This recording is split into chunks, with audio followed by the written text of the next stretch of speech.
Hello, my little goblins. We're back at it again, and this time we got Spright. I know you guys never seen this deck before, but we got live twins with it too, so it's a different deck.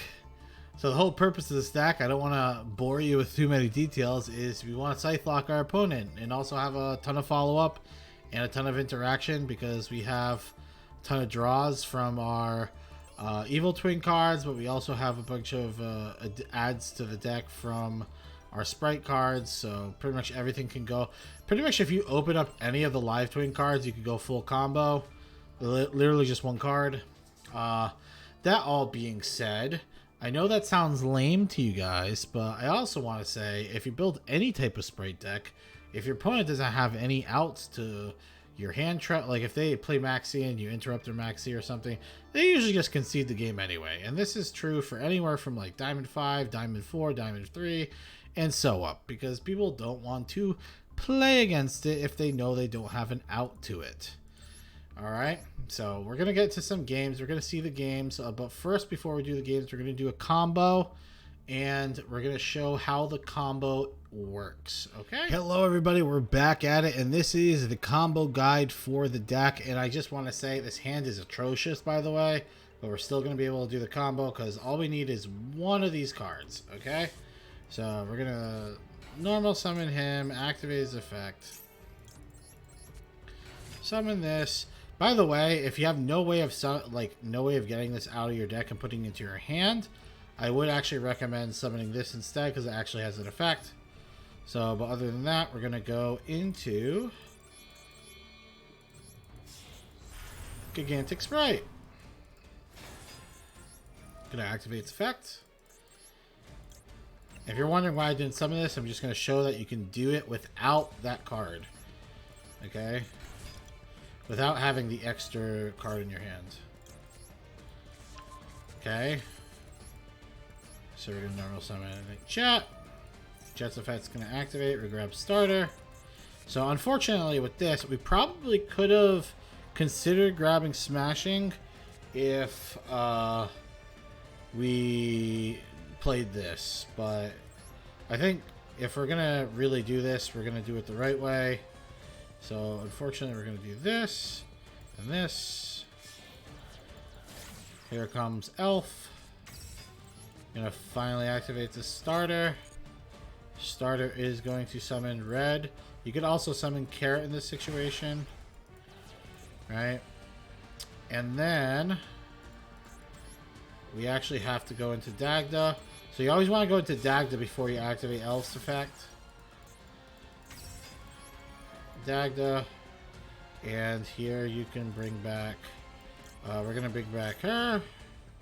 Dagda's effect activates. Bum, bum, bum. There we go. And then Spright Elf comes out. And then we can finally go into Kill. So the reason why you don't go into Kill and stuff early is because these cards lock you into Fiend. So obviously that's not the best. So we're going to do this, and you might see this as convoluted, but we do this so we can get an extra draw. I think that extra draw is actually pretty important. Since we have so many hand traps, unfortunately we draw another ghost spell. We have so many hand traps in the deck, there's a high probability of us drawing one. And then finally just going to the last Kill. And then we're going to pass. Now when it's our opponent's turn, they do their play. Again, ideally what you want to be doing is activate this. And pretend your opponent played Called by the Grave. Well, now... Well, we have Ghost Spell, too, in hand. So I guess we can just use one of our Ghost Spells. But we can also use Spright Elf. So whatever he called by the grave, you can just grab the target instead. I mean, if the opponent's smart, they probably just save it for the artifact, right? But we're going to grab red.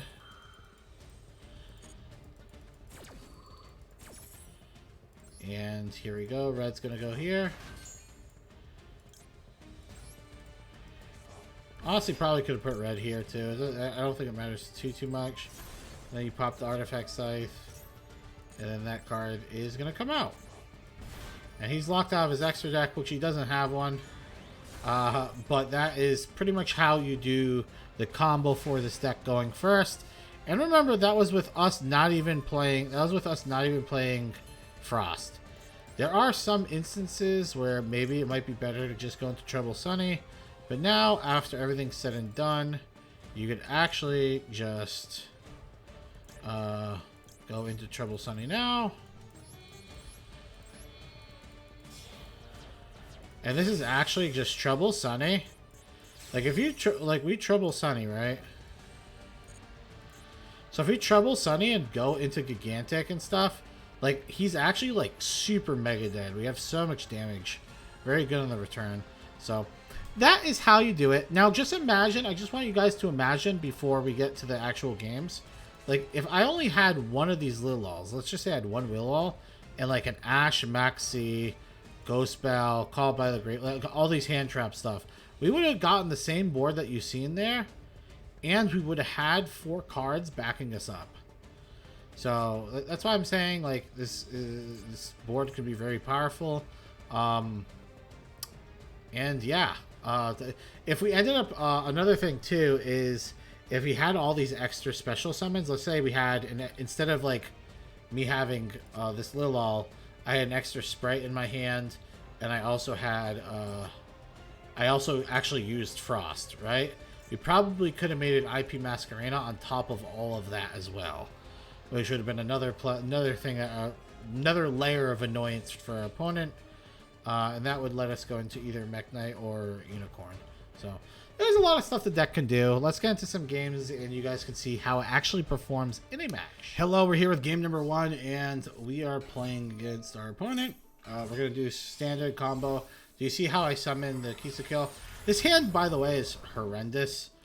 It's obviously not the best hand because we do have all these Spright cards that we don't really want in our opening hand. It's not the worst, though, because we do have... means we have Carrot naturally. So we're going to be able to set up some negates here. So we're going to go to Jet. Jet, we're going to grab Smashers. We can grab Smashers because we have every other card in our hand. Don't need to do anything else. Here comes Kill. Bring this back. And here I'm just messing around with not using Dagda. And we use Dagda. Come. Remember, we're doing this for the extra draw. Draw our card. Another Imperm. That's actually very useful. That having an extra negate is massive. So, I mean, look at our board. We got Scythe Lock for our opponent. We got Smashers for a banish. And we got some good stuff going on here. Our opponent is on Eldritch though, so like since our opponent's on Eldritch, going and using Artifact Scythe is actually pointless. So we're actually gonna save our pop for our opponent. So he's gonna activate that. He's gonna pop our back row, which is Imperm, which Imperm's a bad card in this matchup anyway. He's going to special summon Golden Lord, and we're gonna activate Kill. Use his effect to pop that. Then we're going to activate Smashers to get rid of our pink. Pop his card. Then we're going to bring back our another pink. And we draw a card, and he just gives up. So, I mean, he definitely could have played through that because I feel like our deck is definitely a bit weak against these trap decks. But we had so much incremental advantage against him. We were going to have a really solid start next turn, too. So I think he just didn't want to deal with it. So it is what it is. Plus, I also wanted to mention we had Elf. And Elf was definitely bringing back a Carrot. So, like, if he did have something like, let's say, Skill Drain or something still annoying like that, Carrot would have came in massively for clutch. Massive clutch in there. So, yeah, we would have been in pretty good shape, I would say. Hello, everybody. We're here with game number 2, and I know you guys love it when I get tilted. So, you guys are actually going to see probably one of the most crazy unlucky matches that you'll ever see in your life. By the way, The one thing I would recommend is I would have used. She should use secret password first because this is a once per turn effect. So if he ended up negating that, like I would have to waste like a designator where I could have just baited it. So you guys might be saying to yourself, like, there's no way in hell you actually like having trouble with this, right? Like your hand's like nuts. So we're gonna use Dagda. Dagda's gonna set the Scythe. I just want to say too, if you get Scythe Lock against most opponents, because most people are playing Spright, they just instantly lose the game. It's like free win. So I know you guys want to be playing something skillful, ha ha ha. But guess what? Every deck's fucking playing Spright, so you gotta play something kind of annoying too. Right? So as you activate Cyanite Mining, I actually activate Kill. Skill effect activates, special summons, mining adds to hand.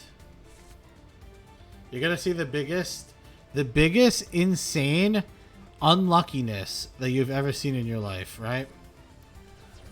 So Kill effect activates, and then I chain it with force.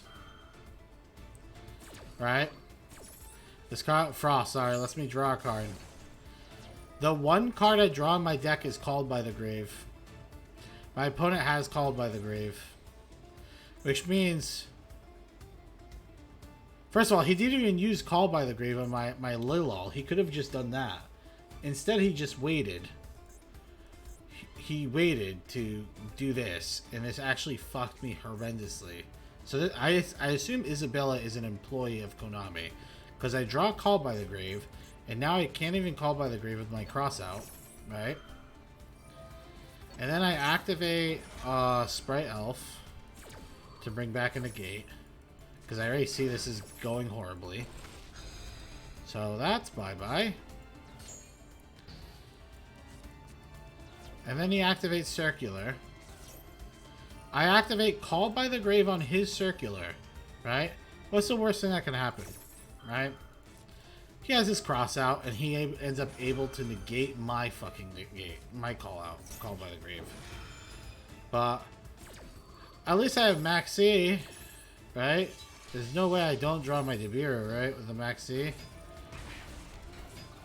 There's no way I lose this, right?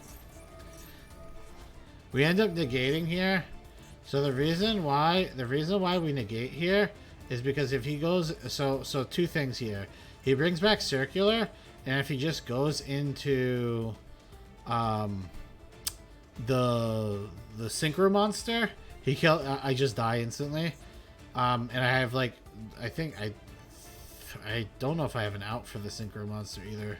I'd probably have, no, I can run over it with the Gigantic Spright. But yeah, he goes on the Synchro Monster and just kills me anyway. He just attacks into this. And then on top of that, if he goes into the XZ monster, he has a negate, so he just negates my Spright, so it doesn't even matter. So I figure, I'm like, well, I don't want to lose him action instantly, so let's just do that. Kisa Kill is gonna let me draw a card. Yep. So far, everything's going great so far. Have I drawn anything that saves me? No. He has a negate. Okay.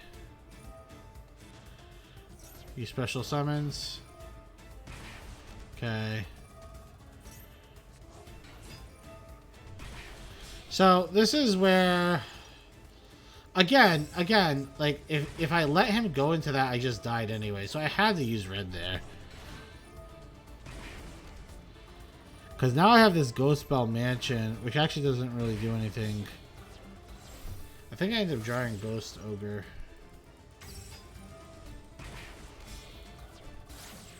Maybe I draw Effect Veiler? What do I draw? No, the Ghost Spell. So yeah, this could have stopped his whole shenanigans here. But it really doesn't matter. Yeah, it wouldn't have mattered. Because like I said, I would have just died to the other thing. And then he just goes into access code talker. It's really unfortunate. And look how much life I've gained off of my thing too. But I was hoping for some reason he would pop all my cards or pop my back row, so I have like imperm. I guess imperm would have done nothing anyway. This still would have been 53, or would have attacked twice at least. Well, GG, I don't know what to say. I literally lost that entire game because Called by the Grave. Because I drew Called by the Grave. If I did not draw Called by the Grave, we win that game 100%. So, it is what it is. Pretty unlucky. I know you guys like seeing me lose. Hello, we're here with game number 3. And, again, I am going first. But, like, I'm just gonna... We'll talk more about this in the recap. But I just thought this was a funny game. So, we're gonna play against Floateries. He shifters me. But my hand already has all these Spright cards. So I end up actually just getting Carrot. Yeah, this is my board. This is my end board. He ends up imperming. I negate the imperm because I already know he's on Floateries. I mean, the only other thing I can negate really is a field spell. If he has that, I'm still... If he has the field spell, I just want to point this out. Carrot can't pop anyway, because I don't have a rank 2 XZ or Link, so it's just better like to do that. So he grabs Eaglin, and then he just concedes because he has nothing to beat. He can't beat one red. I thought that was a funny game to show either way, but we're gonna get to the recap, and I'm gonna explain what was going on with this deck. Hello, welcome back to the recap, and thank you for watching this far. If you aren't subscribed, please consider subscribing because it helps out the channel a lot, and you get a lot of value out of this. Also, join our Discord. Our Discord is popping, and we got tournaments coming. You know, why don't you think about joining them? All right. First things first. How did the deck perform? First of all, the games were done mostly in D3, so I would say the deck did okay. So when I say okay, it did fine. The problem was I was getting insanely unlucky all night, like to the point where it was like it was just ridiculous. Like I did not every game. Like you see how many hand traps I have? We got 5. 6, 7, 8, 9, 10, 11, 12, 13, 14, 15. And then we have 3 extra cards over here. I have 15 hand traps. Dude, I was not drawing a single hand trap any game. So like all these games I was going second. I wasn't drawing any hand traps. If you're not drawing hand traps when you're going second, you're probably going to lose. And that's kind of what happened. I actually climbed, I was a game away from going into D2, but then we tanked. We went all the way back down to D3, 5 games, and we couldn't eventually climb out of that. But I hope you guys at least got the understanding on how the deck played. I think it is a powerful deck, but it's definitely weaker than Pure Spright, and I think it's definitely weaker than Runic Spright by a lot. So if you're looking to just win games, those decks are the ones that are going to dominate games for you. This deck is definitely fun, but again, you're doing Scythe Lock, which is like, again, maybe not the funnest thing to do for the most part, especially since my opponents always have the answer, like Called by the Grave, Bell, or something for it. So, don't actually get to Scythe Lock too many people, and most of the time when you set up a successful Scythe Lock, you don't even get to see it because your opponent just scoops. They'll scoop immediately. You know how many games I had where my opponent just scooped before I even finished comboing? Like, I got into Artifact Dagda with the Spright Revival, and they just concede because they know what's happening. So, I mean, those games are just hard to show. It was really tough for me to get games that, like, people actually wanted to play out. So, other than that, I hope you guys enjoyed it. On a scale of 1 to 10... I still think this deck is good, obviously. It's a Spright deck, so, like, it can't be bad. You're immune to Nibiru. Like, so if you're playing against any deck using, like, Nibirus, those are dead draws because it's a gigantic Spright. And it has very powerful recursion. A lot of cycling through the deck. A lot of hand traps, which I never see. But there's a lot of hand traps, which is obviously a very powerful thing to do, too. I would say this is probably, like... I'd probably put it like an 8.5 8.5. Maybe teetering. Yeah, no, 8.5 solid. Yeah, because it's just the reason why it's 8.5. It's a powerful deck, but like when you compare it to like pure Spright or like runic Spright, it just doesn't compete, unfortunately. And it is what it is. Honestly, I don't even think the deck is like terribly insanely fun either. Like I feel like you'd have a lot more fun doing other things. Like I feel like the other pure Spright is more fun than this. So I don't know. Check out that. Think about that. On a tier list, obviously, still like a tier like probably 2 to 1.5. Like just Spright in general is just high up there. The live twin stuff in the deck, I think, just makes the deck worse and less consistent. So yeah, it is what it is. Hope you guys enjoyed the video.